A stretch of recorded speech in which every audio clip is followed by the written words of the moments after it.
Ya, kita kembali lagi menerus Sedang Pagi yang kita siarkan secara langsung pada pagi ini. Tadi satu wawancara kita mengenai dengan Hari Buku Sedunia.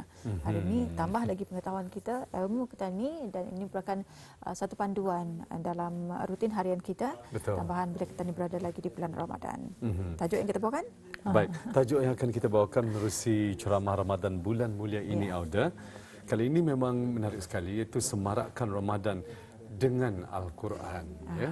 Jadi bersama dengan tetamu kita ataupun narasumber kita, mungkin rakan saya Atul dapat mengenalkan tetamu kita. Jadi tetamu kita pada hari ini Yang Mulia Ustazah Siti Zuhaidah binti Haji Bujang. Assalamualaikum Ustazah. Waalaikumsalam warahmatullahi wabarakatuh. Ya? Alhamdulillah sihat. Alhamdulillah.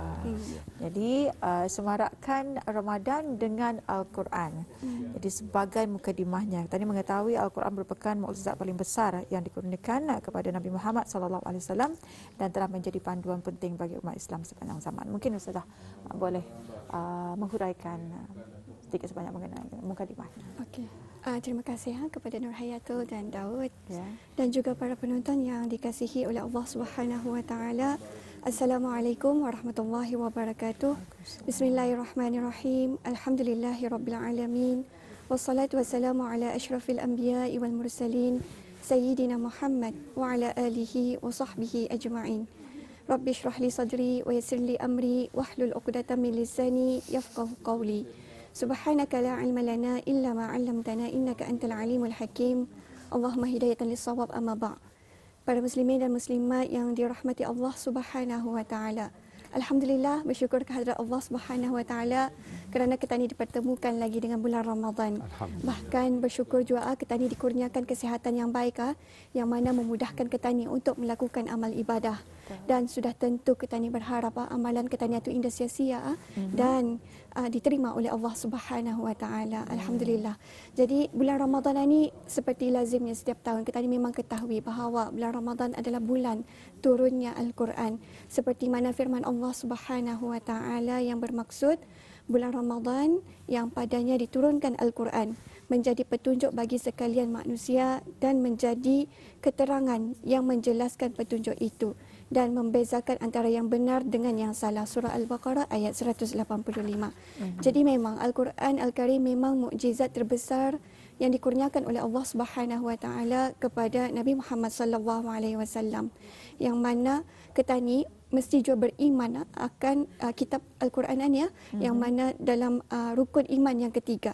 Dan Al-Quran diturunkan kepada Rasulullah sallallahu alaihi wasallam secara beransur-ansur melalui perantaraan malaikat Jibril alaihi salam, iaitu selama 23 tahun, iaitu 13 tahun di Mekah dan 10 tahun di Madinah. Dan ayat yang mula sekali diturunkan adalah 5 ayat daripada surah Al-Alaq. Jadi kita ni masa ni puasa kita ni yang ke-11 yang ke-11. Betul. Jadi 6 hari lagi kita ni bakal menyambut memperingati sambutan nuzul Al-Quran. Jadi di sanalah sebenarnya Al-Quran itu diturunkan 17 Ramadan Al-Quran diturunkan oleh Allah Subhanahu wa taala. Okey, dan ingin juga saya membawakan titah ke bawah duli Yang Maha Mulia Paduka Seri Baginda Sultan Haji Hassan Al-Bolkiah Muizzuddin Wad Daulah Ibn Al-Marhum Sultan Haji Omar Ali Saifuddin Saudul Khair Waddin Sultan dan Yang di-Pertuan Negara Brunei Darussalam ketika bertitah sempena Majlis Sambutan Nuzul Al-Quran peringkat negara bagi tahun 1440 Hijrah 2019 Masihi. Ada yang menyatakan bahawa Al-Quran adalah sumber hidayah untuk kita memperoleh kebahagiaan di dunia dan juga di akhirat. Apa jua yang terkandung dalam Al-Quran adalah ia petunjuk ketuhanan untuk dipakai. Barang siapa yang mengikut atau memakainya, itulah orang-orang yang berjaya. Jadi memang betul lah apa yang dikatakan oleh baginda ke bawah duli, yang mana Rasulullah sallallahu alaihi wasallam sendiri bersabda, ya, aku tinggalkan kepada kamu 2 perkara. Kamu tidak akan sesat selama-lamanya selama mana kita ni berpegang kepada kedua-duanya, iaitu kitab Allah, iaitu Al-Quran dan juga sunnah Nabi sallallahu alaihi wasallam. Ya. Dan baik, tadi kita sudah secara nyorang lengkap lah ya, lengkap mengenai dengan Al-Quran, dan akan insya-Allah seperti yang Ustazah nyatakan, kita ni akan menyambut nuzul Al-Quran di bulan Ramadan ini ya Di bulan Ustazah. Setiap Ramadan. 17 Ramadan insya-Allah semuanya akan berjalan lancar nanti insya-Allah, dan kita ini diberikan keafiatan mudah-mudahan. Jadi Ustazah, apakah yang dimaksudkan dengan semarakkan Ramadan dengan Al-Quran? Okey. Ya. Alhamdulillah, terima kasih. Ya. Semarakkan Ramadan dengan Al-Quran ini artinya kita ni memuliakan bulan Ramadan dengan memperbanyakkan membaca Al-Quran. Yang mana Rasulullah SAW sendiri menjadikan bulan Ramadan ini sebagai bulan Al-Quran, iaitu menghidupkan dan memperbanyakkan serta mengisi waktu-waktu di bulan tersebut dengan membaca Al-Quran, lebih-lebih lagi di 10 hari terakhir di bulan Ramadan ya, yang mana terdapat satu malam, iaitu malam Lailatul Qadar. Okey, dalam sebuah hadis yang diriwayatkan daripada Abu Umamah Al-Bahili radhiyallahu anhu, bahawa beliau mendengar Rasulullah SAW ada bersabda yang bermaksud, bacalah oleh kamu Al-Quran, sesungguhnya Al-Quran akan mendatangimu pada hari kiamat sebagai syafaat kepada tuannya. Jadinya oleh sebab kerana kita ni rajin membaca Al-Quran, maka pada hari kiamat nanti Al-Quran akan datang sebagai syafaat untuk kita ni, penyelamat diri kita ni daripada apa jua seperti masuk neraka ataupun macam itulah. Jadi sangat wajar untuk kita ni memperbanyakkan membaca Al-Quran. Lebih-lebih lagi di bulan Ramadan ni ya, kita ni untuk shopping, untuk menyediakan juadah berbuka, untuk kita ni kan memanyak-manyak rumah, kita ni ada masa untuk sempena menjelangnya Hari Raya Aidilfitri. Namun apa kata kita ni ambil peluang ni untuk menyibukkan diri kita ni untuk membaca Al-Quran. Di samping itu kita ni banyakkan bertadabbur juga Al-Quran itu. Di samping itu juga kita ni membaca Al-Quran itu mesti kita ni menjaga kesempurnaan bacaannya, iaitu dengan membaca dengan bertajwid, kita ni jaga makhraj hurufnya dan sebagainya. Itu yang bisanya lah kita ni menyemarakkan Ramadan dengan Al-Quran. Memang Al-Quran ini juga kalau di Brunei Darussalam, kita ni biasanya kalau bulan Ramadan ni meriah dengan banyaknya bertadarus, dengan banyaknya mengadakan khatam-khatam Al-Quran. Kalau kita ni lihat di Pelita Brunei ke, di surat khabar Brunei Darussalam, banyak tu menyemarakkan Ramadan dengan Al-Quran. Banyak tajuknya macam itu.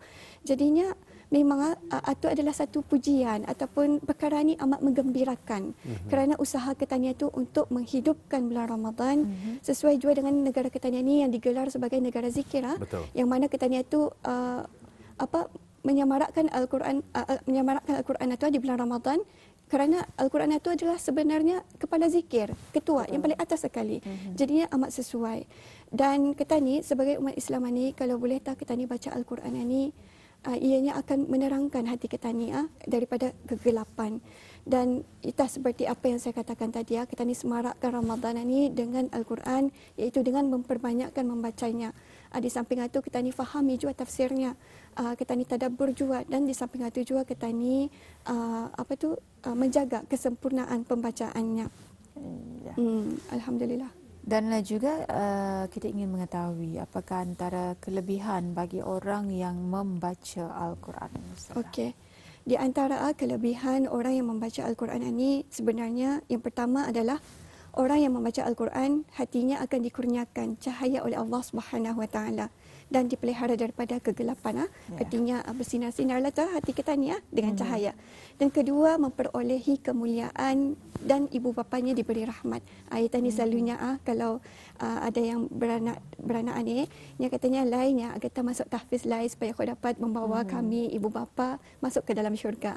Itu sebabnya banyak yang mendorong untuk kita ni anak-anak kita ni untuk masuk ke tahfiz. Dan seterusnya lagi yang ketiga, memperolehi kedudukan yang tinggi di dalam syurga. Sudah tentu barang siapa membaca Al-Quran diberi syafaat juga daripada Al-Quran itu sendiri.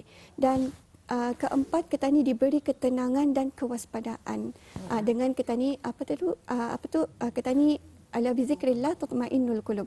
Artinya kalau kita ni mengingati Allah dengan cara berzikir, maka hati kita ni akan tenang. Dan yang kelima, terlepas daripada kesusahan di hari kiamat. Seperti tadi Al-Quran akan membantu kita ni menjadi tuan kepada maksudnya Al-Quran akan memberi syafaat kepada tuannya yang membaca. Dan yang keenam, memperolehi pahala yang banyak, kerana satu huruf Al-Quran yang dibaca mendapat 10 pahala. Bayangkan kalau kita ni membaca satu huruf satu huruf sudah kita ni dapat 10 kebaikan, 10 pahala.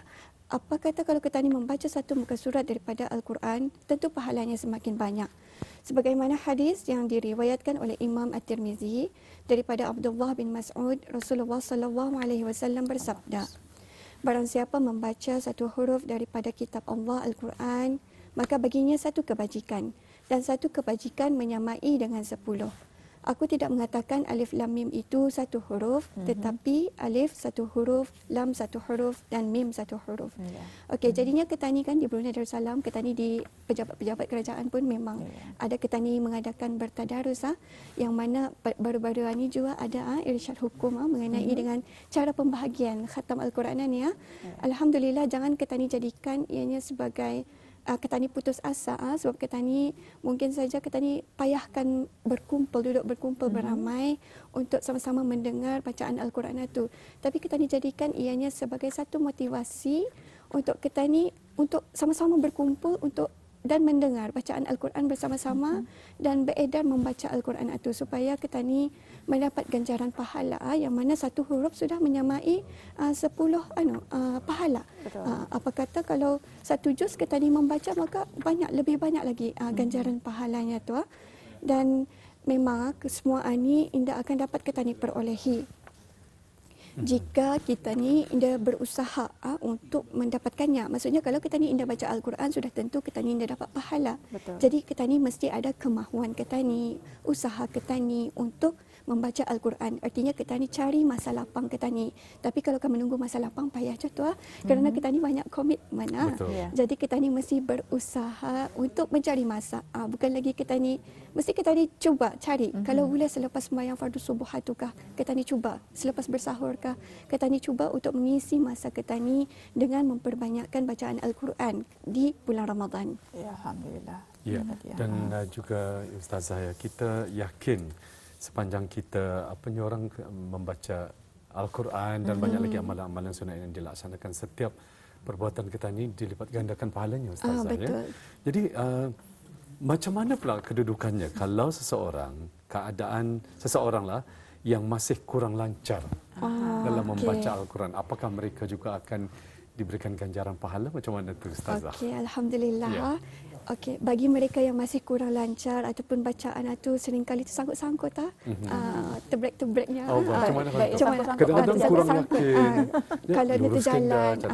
Jadi dipanggil apa tu, Ustaz? Ditadar ataupun dia apa tu? Okey. Saya dululah dibimbing. Silakan. Okey. Bagi mereka yang masih kurang lancar ataupun bacaan seringkali tersangkut-sangkut ni, kita ni juga disarankan untuk meneruskan bacaan Al-Quran ini, tapi ialah tu dengan bimbingan orang yang pandai. Jangan kita ni membaca seorang diri juga. Takut salah kan? Takut salah. Ya. Dan kerana Nabi Muhammad SAW sendiri yang motivasikan orang yang golongan macam mana yang indah pandai membaca Al-Quran kurang lancar, dan kerananya kata Rasulullah SAW, golongan ini akan mendapat 2 kali pahala berbanding orang yang lancar. 2 kali pahala. Kalau orang yang lancar 1 pahala saja, orang yang kurang lancar 2 kali pahala. Lagi berganda. Jadi sebenarnya jangan kita ni beralasan untuk kita ni malas-malas untuk membaca Al-Quran. Jangan takut.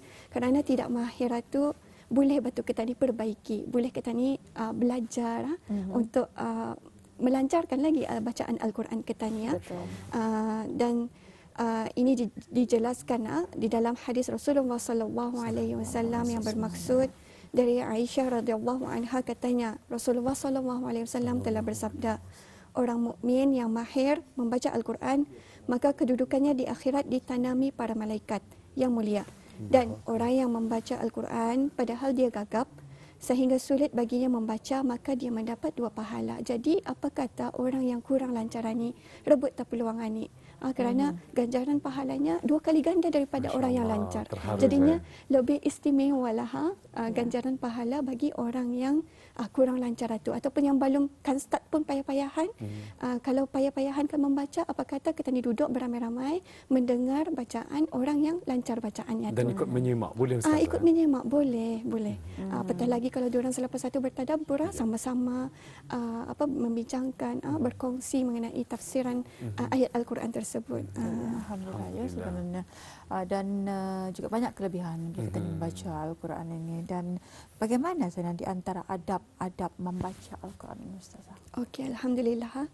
Kita ni membaca Al-Quran ini sudah tentu ada adab-adabnya. Yang pertama sekali ni memang apa saja yang kita ni lakukan, perbuatan yang kita ni lakukan, innamal a'malu binniyat. Artinya semua perkara yang kita ni lakukan mesti berpandukan kepada niat kita ni. Hendaklah kita ni bersifat ikhlas kepada Allah Subhanahu Wa Taala. Serta kita ni mesti mengharapkan keredaannya. Lepas itu kita ni sudah tentu, kita ni baca Al-Quran, sudah tentu kita ni mengharapkan kita ni dapat ganjaran pahala. Dan dengan itu juga kita ni akan lebih mendekatkan diri kita ni kepada Allah Subhanahu Wa Taala. Bukannya kita ni membaca Al-Quran ini dengan tujuan untuk menunjuk-nunjuk riak, manalah tahu mungkin suara tu terlampau lawa, sekali kan menunjuk-nunjuk, niatnya tu sudah lain, bukannya niat ikhlas kerana Allah Subhanahu Wa Taala. Mungkin juga ada yang membaca Al-Quran ini niatnya untuk mendapatkan hadiah ataupun bayaran. Jadi kita ni mesti usai balik kita ni punya niat itu. Kita ni membaca Al-Quran ini kerana untuk mendapat pahala, ganjaran pahala daripada Allah Subhanahu Wa Taala dan juga untuk mendapat keredaannya. Dan juga lagi di antara adab-adabnya ketika kita ni membaca Al-Quran itu, hendaklah kita ni merenungi apa yang kita ni baca itu. Artinya sambil kita ni baca Al-Quran, lepas itu kita ni bertadabbur. Artinya kita ni fahami makna isi Al-Quran itu dengan penuh kesedaran dan tidak lalai. Jangan saja sudah bertadabbur, kita ni tahu sudah akan hukum hakamnya, tapi tetap saja kita ni masih buat yang salah itu. Jadi itu amat rugilah bagi orang macam itu tu. Dan sebagaimana firman Allah Subhanahu Wa Taala dalam surah As-Sad ayat 29. Tafsirannya, Al-Quran ini sebuah kitab yang kami turunkan kepadamu dan umatmu, wahai Muhammad. Kitab yang banyak faedah dan manfaatnya untuk mereka memahami dengan teliti kandungan ayat-ayatnya dan untuk orang-orang yang berakal sempurna beringat mengambil iktibar. Okey, jadinya di sana sudah jelas daripada firman Allah Subhanahu Wa Taala sendiri mengatakan bahawa kitab Al-Quran banyak faedah dan banyak manfaatnya. Yang mana yang boleh menjadikan kitab Al-Quran inilah yang memberikan kita ni panduan yang betul dan mana yang salah, mana yang Allah suruh, mana yang Allah larang. Jadi cubalah kita ni untuk menjaga adab kita ni semasa kita ni membaca Al-Quran itu. Alhamdulillah. Berarti daripada surah apa tadi Ustazah? Surah As-Sad ayat 29. Baik. Ayat 29. 9. Baik. Silakan Ustaz. Dan alhamdulillah ya, dengan adanya sebentar tadi yang kita ketahui mengenai dengan semarakkan Ramadan dengan Al-Quran, ianya cukup padat dan juga merupakan satu ilmu serta panduan kita terbahagia kita ni berada di bulan Ramadan ini. Ribuan terima kasih kami ucapkan kepada Yang Mulia Ustazah Terima kasih. dengan penjelasan sebentar tadi dan yang kita tazkirah kita pada hari ini ya. Sampai kita jumpa lagi Ustazah. Assalamualaikum. Waalaikumsalam warahmatullahi wabarakatuh.